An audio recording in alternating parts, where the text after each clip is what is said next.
Next up, it's a promise candidate Trump made over and over when he was running for president that he'd hire the best people. But after he took office, it became clear many of his top advisors weren't actually working for him at the White House, but rather at his favorite TV network. In fact, as CNN's reliable sources illustrated, in 2018, it's not uncommon for talking points to go from Fox News host Sean Hannity's lips straight to the president's. There's no collusion. There was no collusion with Russia. A conspiracy theory that was cooked up by the Obama administration, by Democrats. Really a hoax created largely by the Democrats. As an excuse for why Hillary Clinton lost the election. That was never supposed to happen. Softening the blow of a loss, which is a loss that, frankly, they shouldn't have had. And since the start of the pandemic, many of the president's most controversial comments were first said on Fox News. You know that famous phrase, the cure is worse than the disease?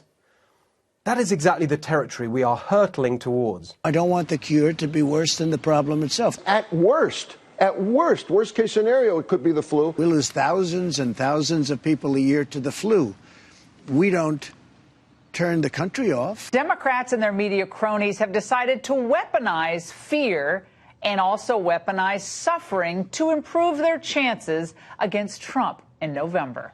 Now the Democrats are politicizing the coronavirus. And this is their new hoax. It's a feedback loop CNN chief media correspondent and host of Reliable Sources, Brian Stelter, examines in his great new book, Hoax, Donald Trump, Fox News, and the Dangerous Distortion of the Truth. Brian, it's good to see you. Thanks for joining me. Thank you. Those video clips prove my point better than anything else possibly could. It is shocking how this feedback loop works.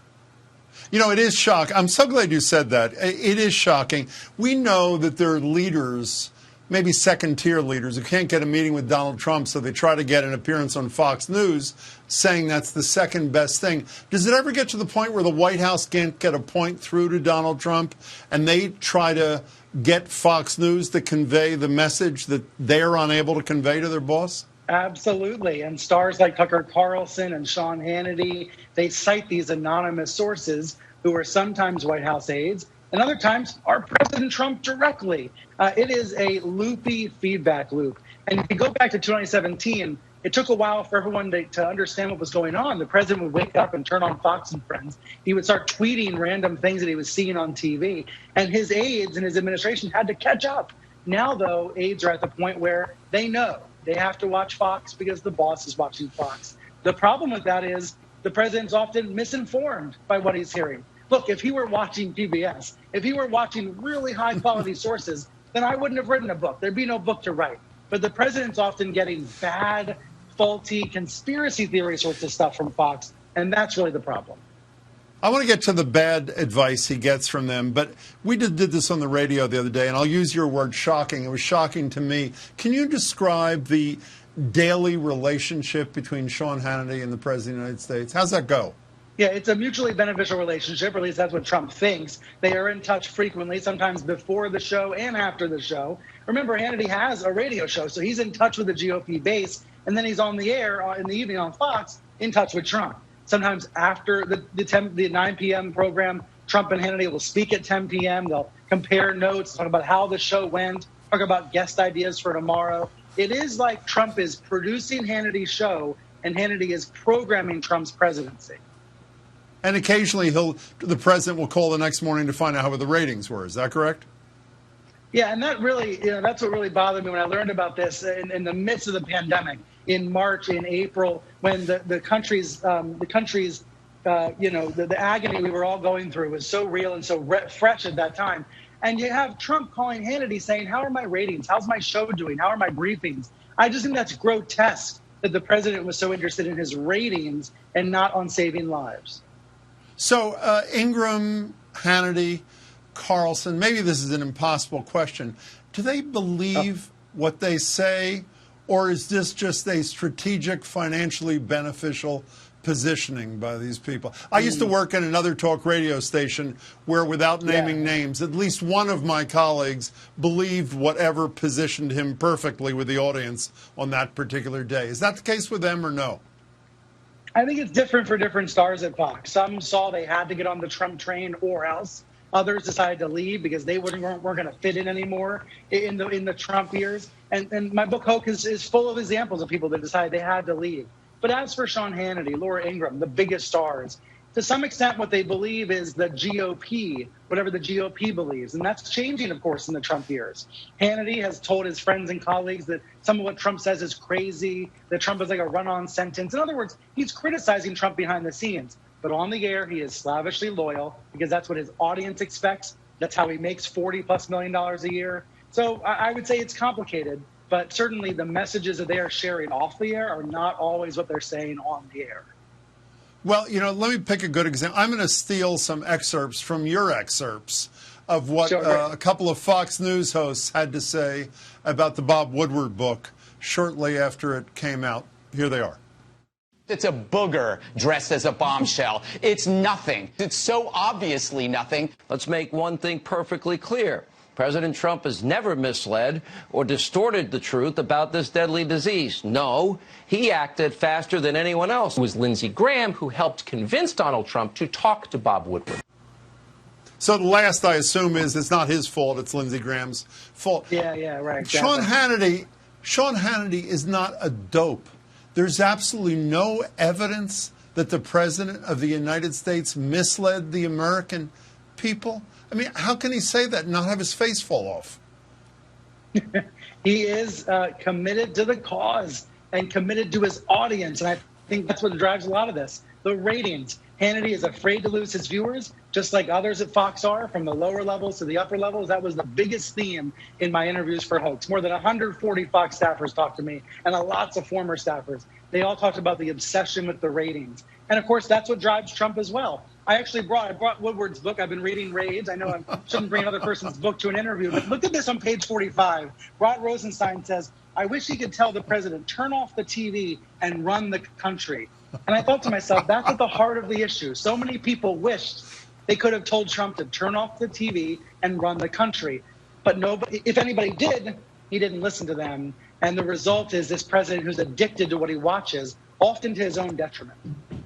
So you were the first author, I think, in American history to promote, who's got a new book, promoting someone else's new book. So, Brian, you said I'm a media reporter at heart. I think they're a great pairing. Here's the real point. I think what Trump is doing, what Woodward is doing, is showing what Trump was really thinking as this pandemic upended all of our lives. And a lot of what Trump was hearing was from Fox. So I think I've had the Fox side of the story. I think Woodward has the Trump side. Together, it is such a damning story. And frankly, I think Woodward's done a service by bringing this back to the front and center of public attention.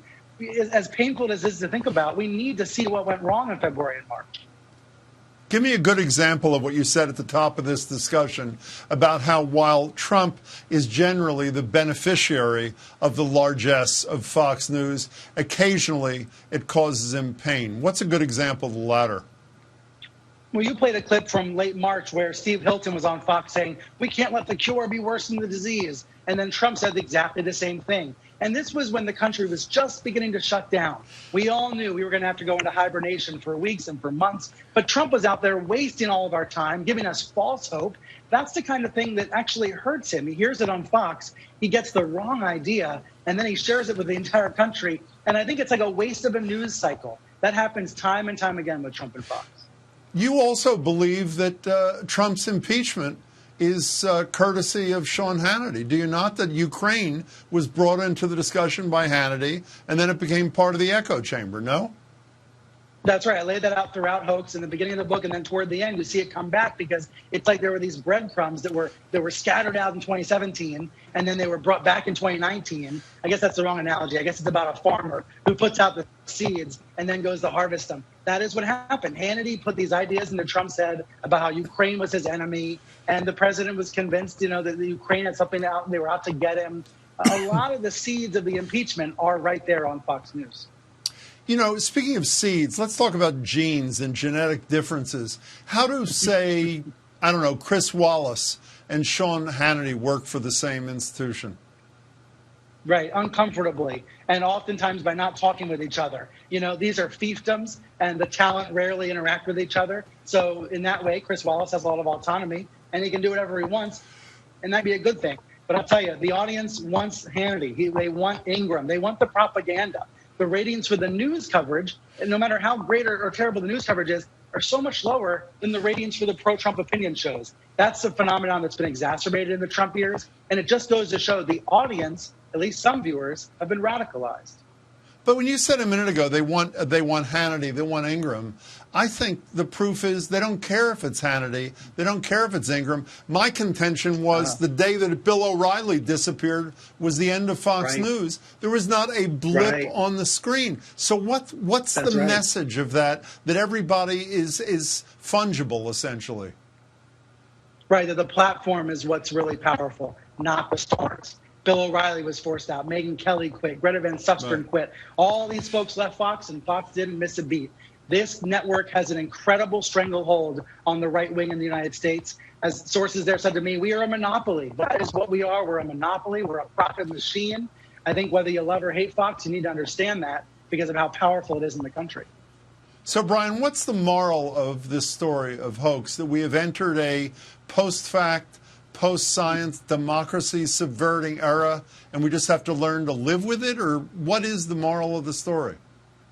Oh, boy, no one's asked me that. It's a little bit tricky. I think the moral of the story is that there is this war on truth going on. It is documented. I've laid it out in the book, but there's also a resistance. We know that most Americans see through the fog machine. They see through the lies. But you know what? Many people inside Fox do as well. They need to speak out. They need to go on the record, not just leak to me anonymously, but they need to speak out. And some of them have. Some of them have quit their jobs because they can't stand it anymore. But ultimately, this is on the Murdoch. This is on Rupert and Lachlan Murdoch and what they do, what they don't do. They should join in the war on truth and fight for the truth rather than letting their propaganda network run on and on and on. Any other books you want to promote before you leave, Brian, or are we done? There's actually a great book from The Atlantic out tomorrow called The American Crisis. If you want me to plug them all, I will. But seriously, That's I'm enough. grateful to be here. Thank you. Brian Stelter, I loved your book. It was great. Everybody's got to read it. Take care. Good to speak to you. Thank you, you too. The book again, Hoax, Donald Trump, Fox News, and the Dangerous Distortion of the Truth.